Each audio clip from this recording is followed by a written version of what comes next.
Hello and welcome to my YouTube channel, and today I'm going to be talking about the things that will get your website Google AdSense approved, just like this one. You can see this ad over here. You can see several ads in the middle of the post, and like at different places. So this tutorial will help you get to know like what are the things, what are the to-dos of AdSense in 2020, which you can use to get your self approved from AdSense and go live with the ads and other things and make a good income from your blog. So let's go and check it out. The first thing that I will suggest you to create enrich content, and means that the content is enriched is because you're at least writing about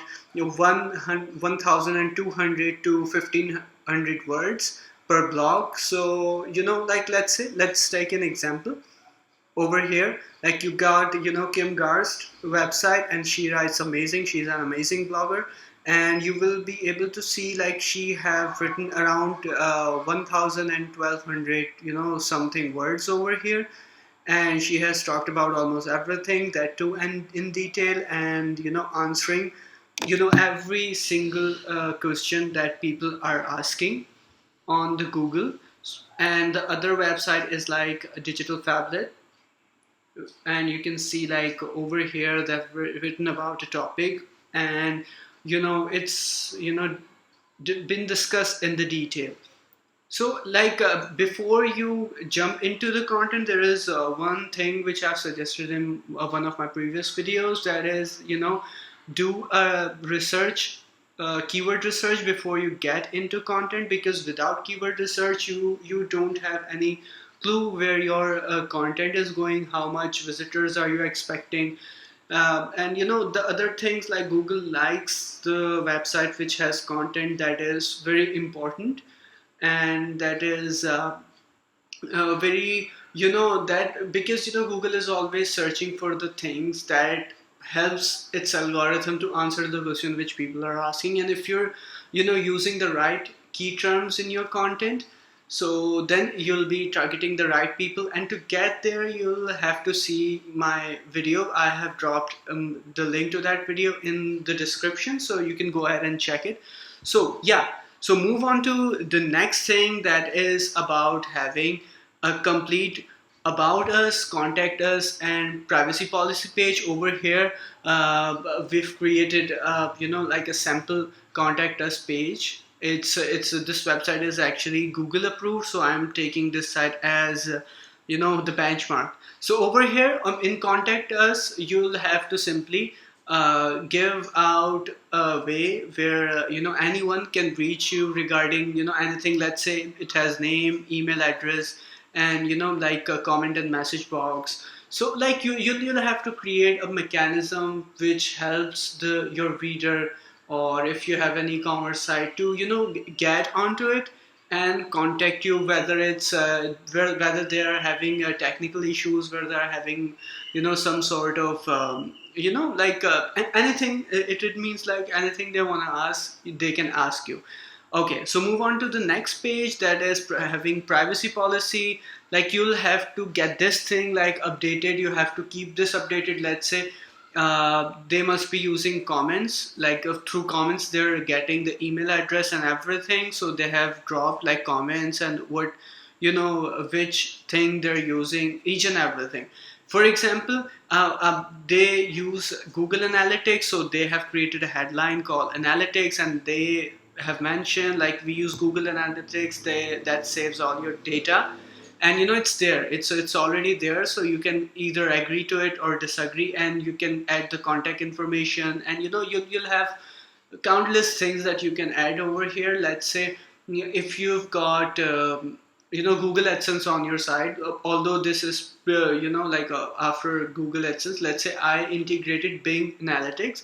So since this website doesn't have Bing Analytics, so let's suppose like this, they actually they're actually using the Bing Analytics. So simply you'll have to add another line like we use Bing analysis that saves all of your activities, so we can provide you better service. Like you should come up with a reasoning, like, well, for example, they are using Google Analytics, so they are coming up with an idea, like they are getting this to create analytics of people from which country are coming onto their website.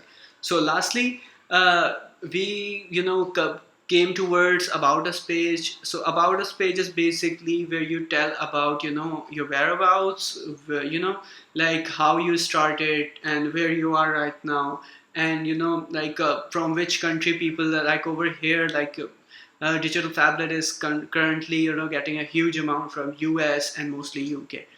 All right, so like you have to make the combo of these things to make this thing keep on track. So now coming to on towards number three. Number three is like you have to come up with a content that is Google friendly. What is Google friendly content? That is like, it's not about having casino, it's not about gambling, it's not about like adult. Like if you're writing on adult topics, if you're writing on let's say topics on gambling and other things, then Google seriously hates it. So but like if you're thinking to start a new blog, or if you have any other idea in your mind, I think best Google payout is for the tech websites. So Digital Phablet is a tech website, so as I've said it before, like I'm using it as a benchmark. So like the click, for example, if I click onto this ad, then it will earn Digital Phablet much more money if as compared to a news website, as compared to a website that has not like higher CPC cost per click. So like you have to come up with something that's more Google friendly. You can get, let's say, finance is Google friendly, but cryptocurrency isn't Google friendly. So you'll have to come up with the ideas. You have to come discuss it and brainstorm it, what sort of keywords you can target. Overall, in this website, they have mostly on tech topics, so they have no problem, no issues running their own website. All right, so number three is for having a new domain, like a .com domain. Let's say over here we've got .com domain in this. So let's say if you have domain like let's say this XYZ domain blogspot.com, or you have something like wordpress.com, it's like it's something that Google AdSense usually don't like they seriously don't accept such sort of thing before accepting the application for your AdSense account. So like I have a little suggestion, like if you want to come and buy the domain, so you can get this get this domain from Namecheap, and they're very cheap. They're actually, I'm using 2-3 domains from them. The .com is like the cheapest one. I've dropped the affiliate link in the description, so you can go ahead and get the same 8.8 dollar domain in just $6 if you use my link. All right, so like now move on to the next part, that is the fifth one. Like if you have the ads that looks like this, then I think you're on the wrong page. You have to before applying to Google for a Google AdSense, you have to remove all the ads that has been placed on your website already.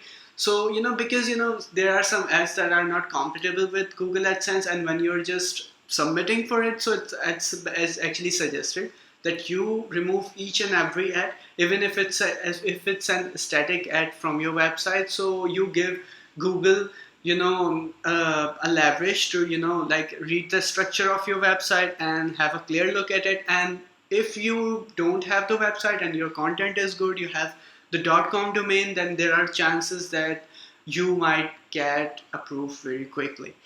All right, so now moving on to the sixth thing, that is getting page views. Let's say it is recommended that you get at least 300 page views organically from Google per day before you apply for AdSense. Let's say what are organic Google clicks. Let's say I'm searching for Instagram trends 2021, and if I'm clicking on this link or any link, it will count as an organic Google link. For example, if I click this website, it means I have given them one Google organic link, and you'll have to generate 300 Google organic links just like that to get yourself approved from Google, because they like when people go to a website when after searching on their search engine.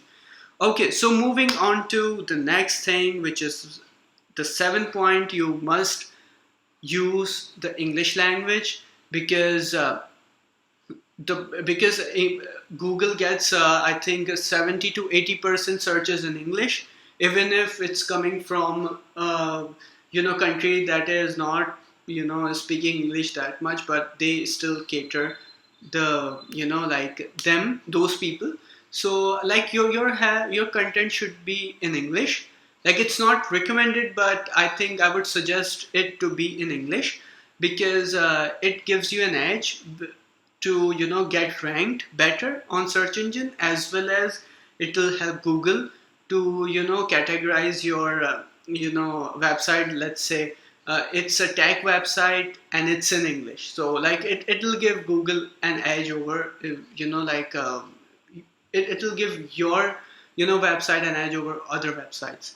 Okay, so you can see the mostly websites, even if you're searching in your own language, you will end up reading the websites that are in English, although you've searched it in in any language, whether it's Chinese or whether it's Italian or anything. Okay, so moving on to the next point, which is the 8th point. It says like let's say if you have a domain, so your domain and your blog should not have lots of spam backlinks. Like, backlinks are what mostly SEO experts do. They generate the backlinks, and then they forget where it's coming from. So like they have to get the backlinks from the right places. And there is a way you can check the Google spam score checker. You can see over here, like even if you're Google, and on the third thing, like on the third rank, I would prefer using this website SEO checker.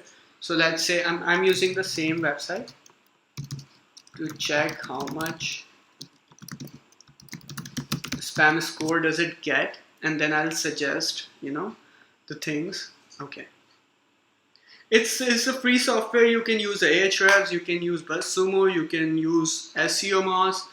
There are many, but since lots of my readers aren't actually looking forward to buy a tool that expensive just to check spam score, so I will suggest website SEO checker. So over here we've checked Digital Phablet website. So this means SS means spam score. It's 1%, and 1% is fine, 2% is fine, 3% is fine. But if it's above 3%, that would be a problematic thing for you.